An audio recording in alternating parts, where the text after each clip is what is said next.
Hello, everyone. Welcome to the inaugural HSS PubFest, where we highlight faculty authors who published works in 2024.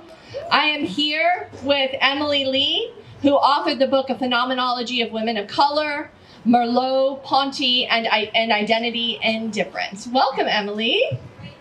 Can you briefly introduce yourself and give us an overview of your field of research?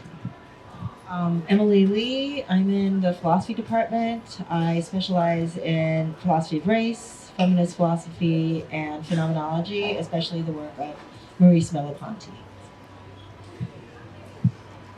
Philosophy. When did you decide to become a philosopher? I know this is a hard one because most kids don't grow up going, oh, I want to be a philosopher. I think most people think philosophers are dead and that's it. right? But I ended up reading some philosophy as a Lincoln Douglas high school debater. Shout out to our debate team, right? And that's when I started reading philosophy with the debate team. And I actually ended up majoring in economics and political science instead of philosophy, just because I just didn't know what do you do with philosophy. But my undergraduate school required a thesis before graduating, and my thesis in economics, I studied utility curves for econ majors. You know that microeconomic and macroeconomic theory is based on utility curves. So, but I had read about utilitarianism in philosophy by Bentham and Mills as a high school student, and I knew that these were very controversial fields. They're not actually, utility curves are not accepted easily. So I started, I wanted an argument against the way economists were treating welfare policies. So I dived into how were utility curves used to make an argument against the state interfering on welfare policies. And so I withdrew theories from the philosophical treatment of utilitarianism to say that the economists were wrong in their treatment of utility curves. This thesis actually really impressed my undergraduate advisor so much that even though he was an economist, he thought, forget economics, you should go into philosophy instead. It'll be much more useful. So it took a lot of convincing because I kept going, well, what do you do with a philosophy degree? Do I survive economically? Right? But when I got into grad school, I thought, you know what, I should give it a try because I really did love philosophical ideas. So I see a through line in this book in terms of helping people understand a common question they might have by using academic questions. So this book that we're discussing today is called A Phenomenology of Women of Color, Merleau-Ponty, and Identity and Difference. For our members who are not philosophers, can we start with some definitions? So what is phenomenology? Trust me, this is a question even philosophers ask me. So. Because phenomenology is a relatively new field. It started in the 1920s, actually, 1900s early, with the work of Edmund Husserl. And at its simplest, it's an area where we prioritize getting experience right. Because Husserl said philosophers made too much of a mistake where we thought ideas were the most important thing, right? Think about Descartes, I think, therefore I am, right? But Husserl thought that we were projecting human-made ideas onto the world and thinking that it really existed.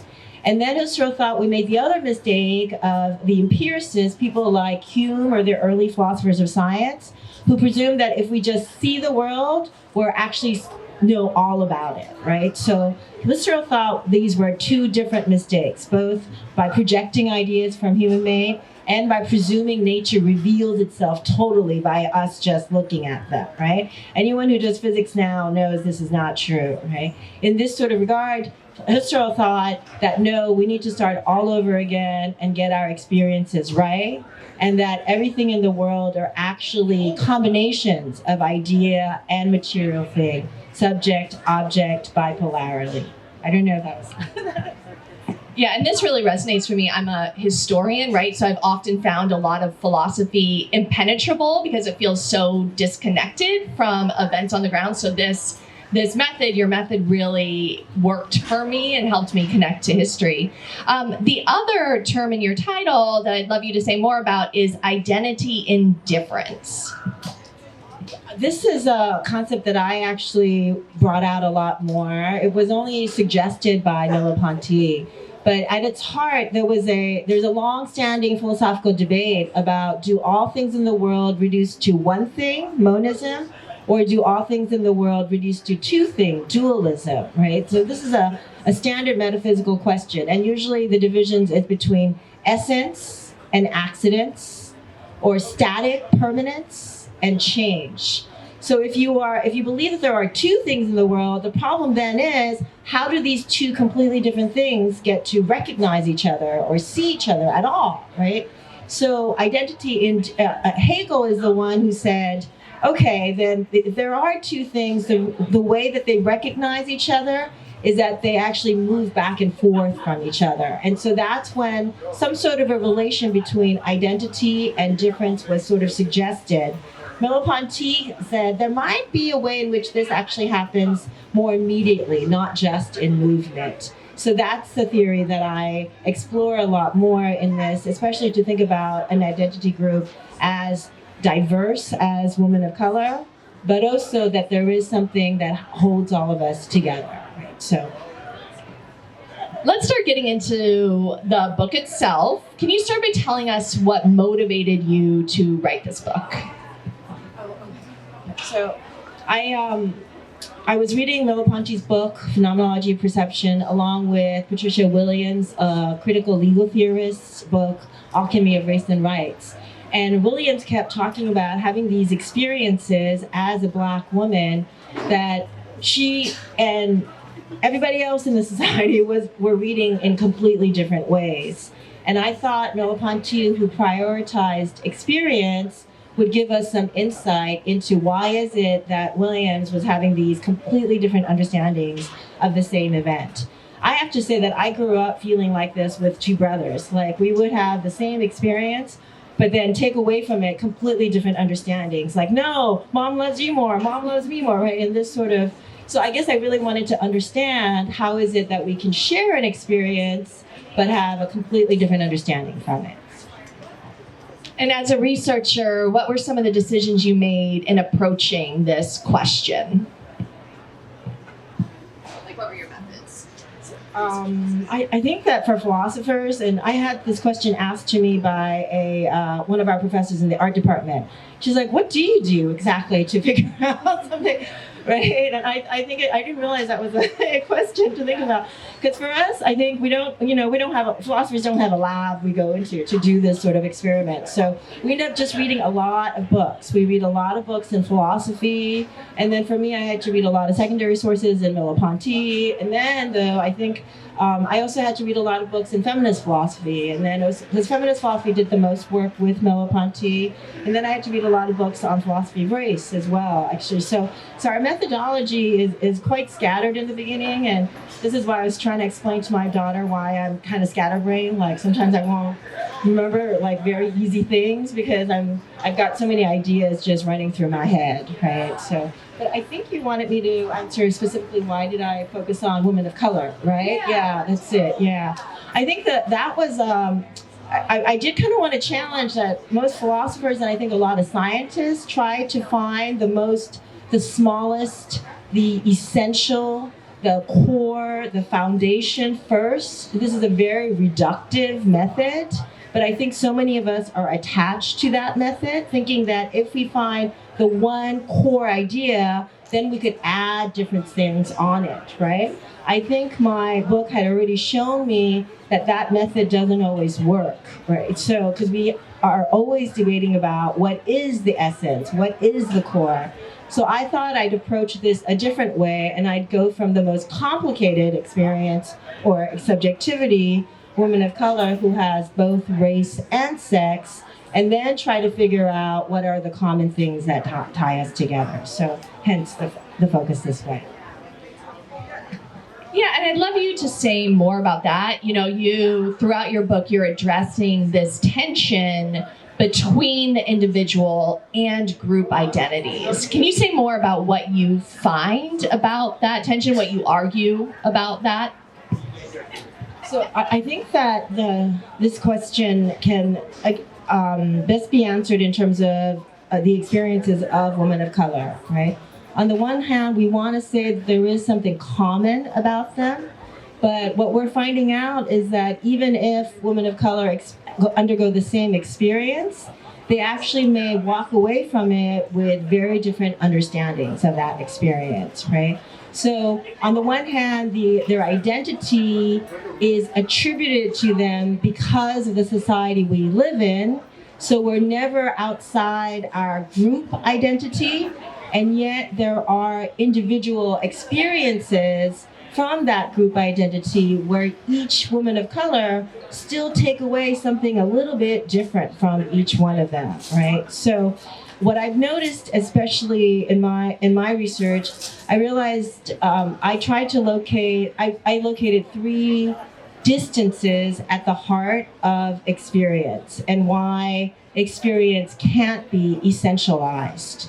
The 3 distances that I've noticed is between myself and the world, the subject and the world, the time of thinking about that experience through actually changes my understanding of that experience. Hence, that's the second distance, right? The time of reflecting on the experience. And then third, I noticed that the language we have available for us to use to understand that experience also creates a distance. So the way that language changes and the kinds of new words that enter our society also creates a distance between how we understand our experiences as well, right? So. I think another thing that another question your book answers that I think a lot of humanists and social scientists grapple with is whether there is such thing as a post-racial identity, a post-racial moment that we're living in. And I think this term of embodiment, which you use, is a rejection of us living in a post-racial moment. Can you talk a little bit more, I know you mentioned it, about this concept of embodiment and how you feel that it engages with that debate of racial identity? Yes, so even Merleau-Ponty scholars especially who use this term embodiment is a challenge against the traditional understandings of the body. Most people talk about the body, and when we do refer to our body as the body, it means to say that our body is just a material thing, right?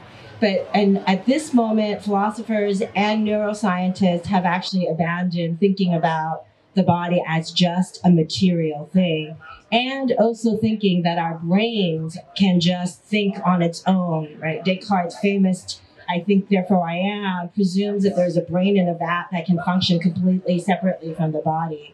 But today, for philosophers and neuroscientists, we know that the brain is impacted by our body. So how we live our bodies and what we do with our bodies and how we move our bodies actually impacts our mind. So the language has changed from just talking about body and brain to embodiment and mind instead, because the two are so connected. This fits with my original definition of phenomenology as being that things in the world are both subject and object bipolarities in that regard.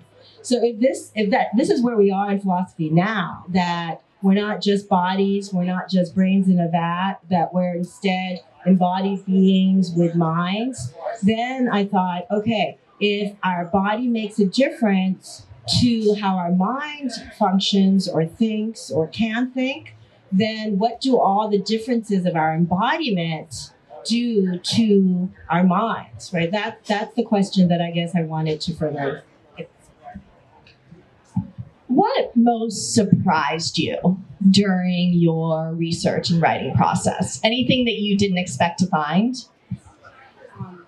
Yeah, I think the one thing that surprised me was how much body movement matters, actually.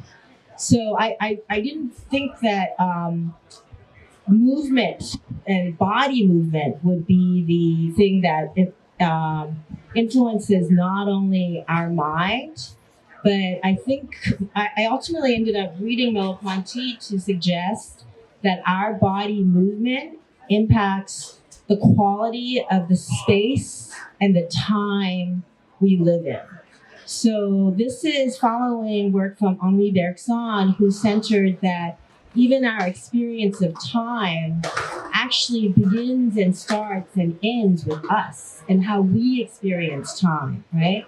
That time can sometimes feel really fast or really slow based on whether you're enjoying yourself or not, right?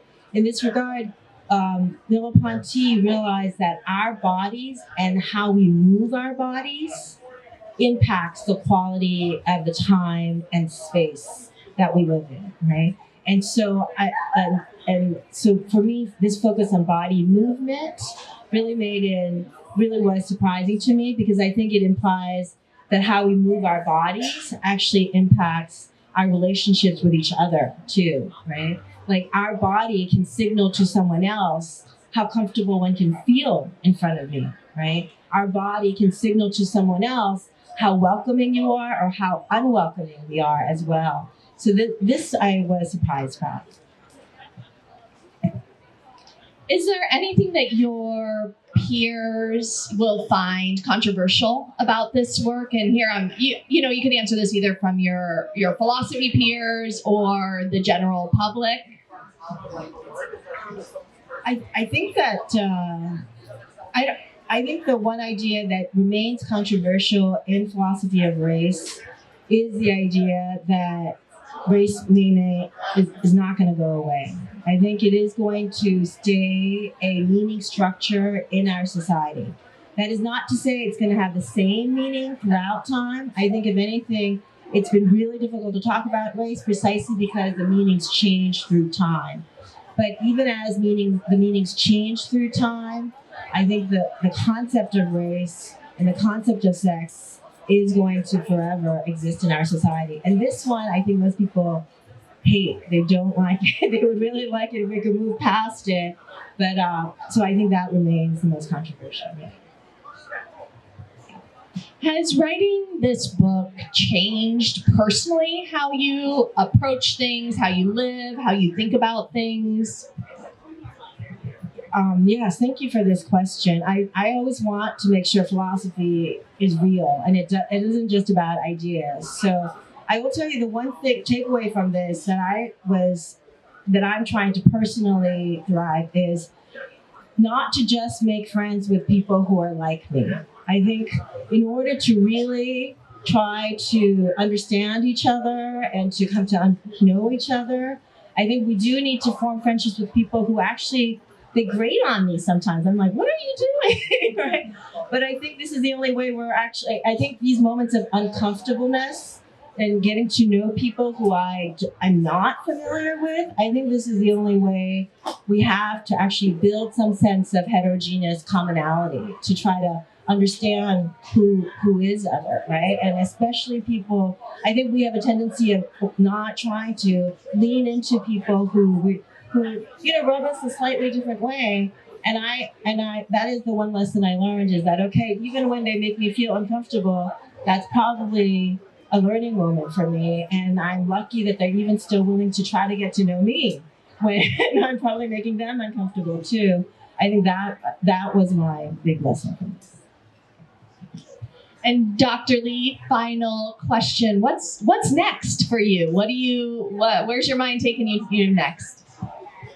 Okay, so believe it or not, I actually have like 5 chapters for another book. Actually, partly because every single time this went into review, I ended up writing something else. And that one is actually more on epistemology and in philosophy of science. And I'm actually, one of the questions I really want to answer is both, what does it mean to be an authentic researcher in philosophy of science, as well as to what does it make a difference that there are diverse populations participating in the knowledge-making process in science? So that's been my question next. Sounds like we will see you back here in a couple of years. Thank you so much, and congratulations on your new book. Thank you, Dr.